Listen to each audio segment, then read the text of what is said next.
Hello from me, Lazar Christov. Welcome to the next lesson in the course on creating a website from scratch.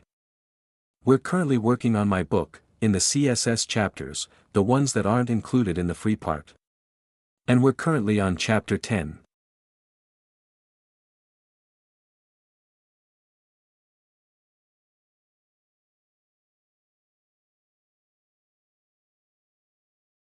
Let's open the PDF file. We have reached chapter 29.8, Animation in the book. Animation provides greater possibilities for changing the style of an element compared to transitions. During the animation, we may have not only two sets of values, a start and end, as in transitions, but also many intermediate sets of values. Animation is based on a sequential change of keyframes, with each keyframe defining a set of values for the properties that will be animated at that moment.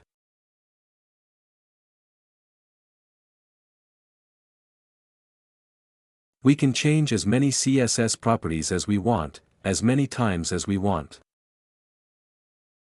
The animation is created using the @keyframes rule, which has the following syntax. Here it is with two keyframes, here it is with multiple keyframes. Once the animation is created, it can be applied to a given element, by adding the animation property or one of its sub-properties to its style.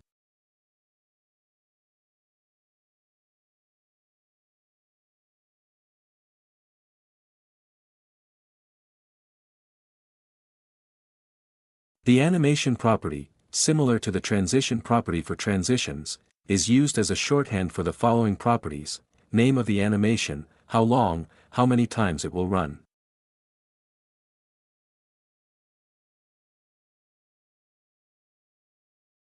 Indicates whether the animation will run in reverse order.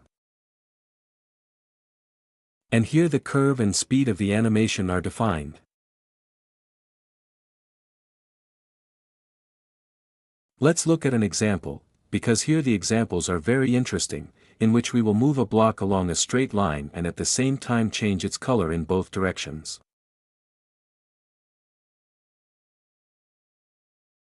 Here's the code for each property set individually, here's with two keyframes, and in the browser we'll see the following, but let's see it for real.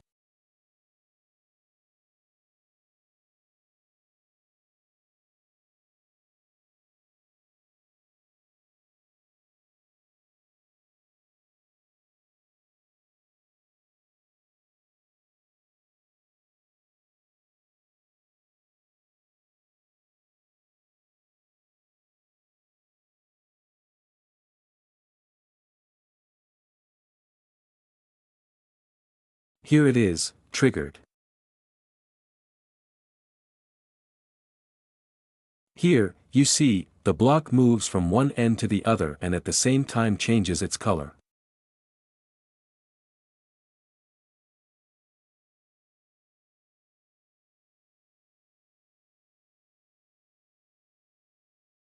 Let's look at another example, in which we'll again move the block in a straight line, but we'll also change its color at 3 intermediate positions. And we're going to let it move around constantly, and go back and forth.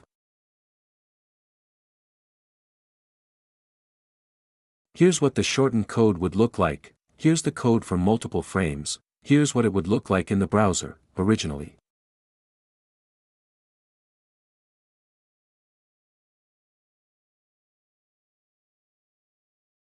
Let's open it up.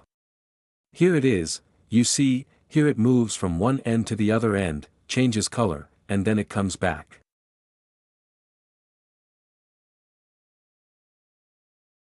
That's all for this lesson.